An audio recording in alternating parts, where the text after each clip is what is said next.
Welcome to the Ambitious Broker Podcast, where elite real estate professionals share their secrets to success, discuss topics impacting their industry, and gain professional development insights. Enjoy today's episode.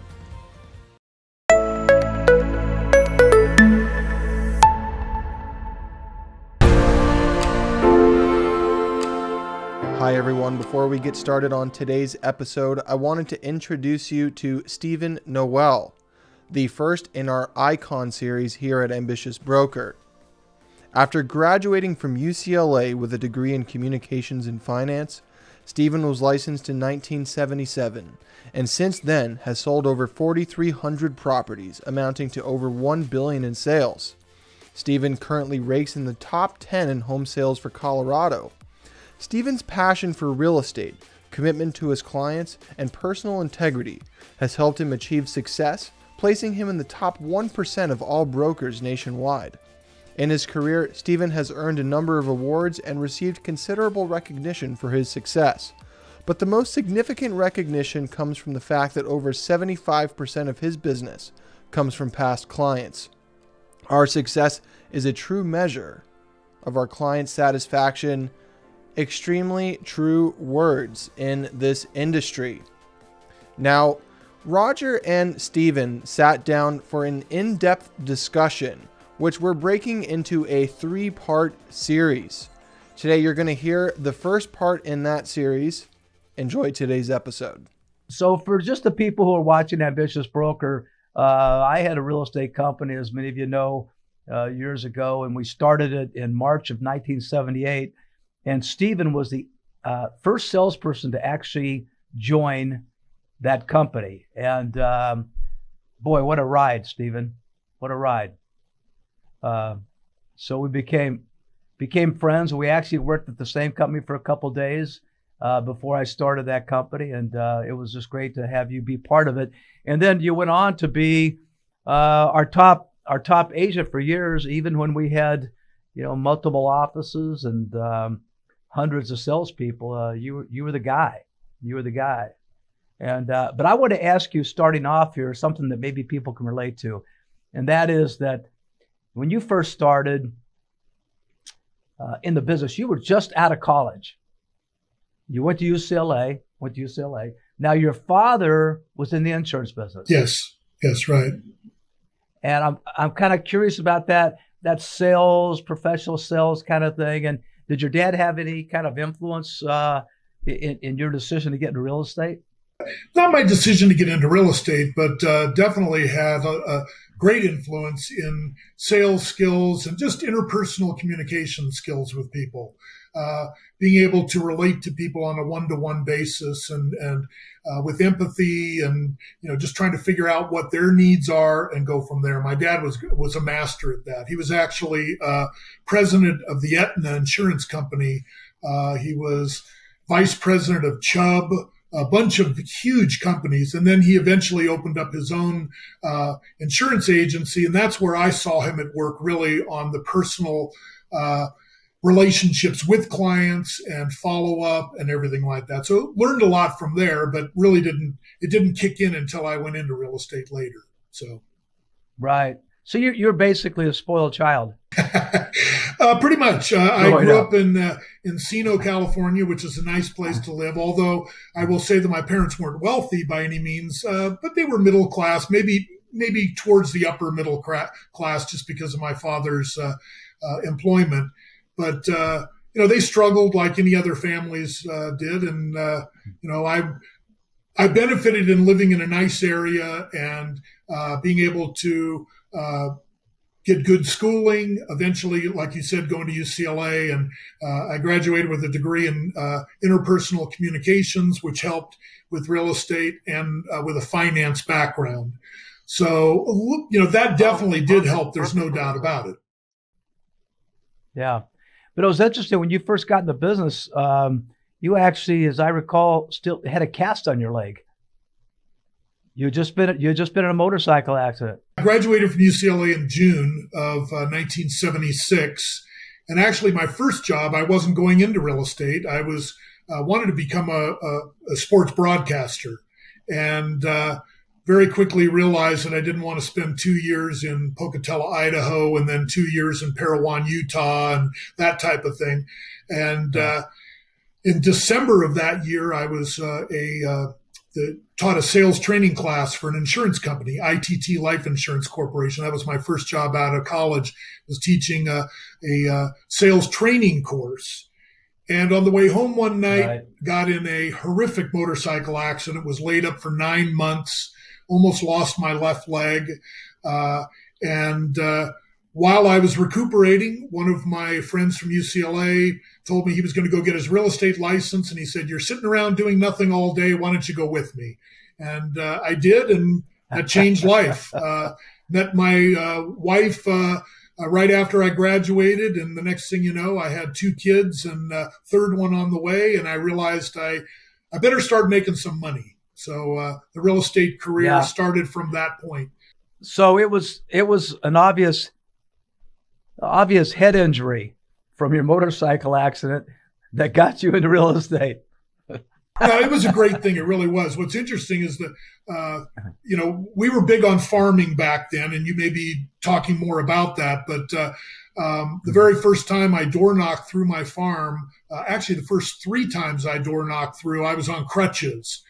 And made a pretty good impression on people. They thought, if this idiot's going to be out there, doing this, he's going to work hard for me also. So, did they recognize you when you didn't have the crutches? Finally they did.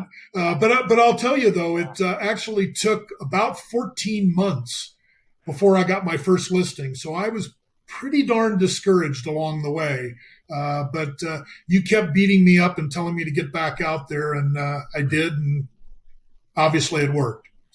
I use your story a lot in coaching because it is true that, and I think it's a sign of the value of the environment that you put yourself in as a new salesperson, or as even as an experienced salesperson, because you did extremely well here, of course, and then you packed up and moved to Colorado and started all over from scratch again. And then you've lived a life of 7-figure income for a long time, and it's a great success story. But that first 14 months of going out and going out and going out and going out, and I tell people a lot of times it was amazing that who can fail at something for 14 months, or who can diet for 14 months and not lose any weight and keep doing it, or go to the gym and not get in any better shape, or still can't do the diet part. Particularly as you get older, you push 70 and it's like, oh man, it's hard to lose it anymore. But you're right. I mean, it was just perseverance. Yeah, I got to tell the ambitious brokers here that even though you almost lost your leg, you're still one of the best skiers on the mountain. So it didn't hurt you long term. So anyway, getting back to this, so let's talk about that 14 months. Now I know at that time, we had started our company and we were big on farming as a group. And I tell people a lot that it wasn't just that we were on farming a big thing, but that we were really into the concept of working like a unit, like a team, so that the work you did on your farm actually helped the work someone else in the organization did in their farm, and so forth. And that's a mindset that's gone. That's disappeared from real estate. Not that it ever got to be a big one, but I think it was a real big reason for our success, without a doubt, was to kind of think like a unit. So my question to you really is that how much a role you could walk back in the office and see people who were having a good time. I was still selling actively then, so I was still putting sales up on the board and things like that. And part of it was just your stubbornness and your persistence and your, as your wife would say, your hard-headedness probably. But I'm kind of curious. I'm kind of curious. Break it down for me. Those 14 months of going back and not succeeding. And so how did that break down for you between environment and your own personal will? I think that, first of all, it was obviously very discouraging when I see, my associates putting listings up in their farm area over and over again, and I'm not getting them. I did find out that one of the brokers I was in competition with was lying about me and saying some pretty nasty things. And once I got the first listing in there, it pretty much took off after that, and my competition was gone, although there were other people that came in to compete along the way, which I always liked. I think more than anything else, quite honestly, it was the mentorship that I got from you and from others in the office, just basically, putting their arm around me and saying, hey, just stay with it. It's going to pay off. It will pay off. You just have to keep on it. And I also used to put a dollar value on it. I figured what my commission would be on an average sale in that neighborhood. And I divided it by 500 because I had 500 in my farm. And I just said, all right, every phone call that I'm making, every door I'm knocking, I'm making $10.87 or whatever it was at that time. And, you just realize you have to keep chipping away at it and go from there. I had confidence in my own abilities. I knew that I would be good once I started going there because I cared about the clients, and that's really something that was instilled at our company at that time, is not just making a buck off of a commission on that one transaction, but are you doing what is absolutely in the best interest of that client? And that was the attitude that the company had, and consequently, the more I focused on that, the easier it was for me to be rejected, because I knew that eventually they would wise up and see that I had their best interest at heart. And that is really kind of what I built my career on, is taking it to the next level and just not worrying about that one commission, that one deal that you're working on, but am I satisfying the needs of all of my clients and doing what is in the best interest for their retirement portfolio? And when that happened, it made it a lot easier.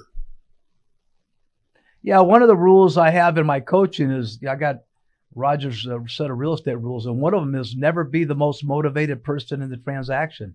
Gosh, you may have even heard me say that, but that is the idea that you, to your point, the sales come and you go through a little evolution where at first every sale really matters, and then as you start getting successful, that all of a sudden, well, if it doesn't fall out, you're still going to eat, you're still going to pay your bills. There'll be the next sale. So it's that.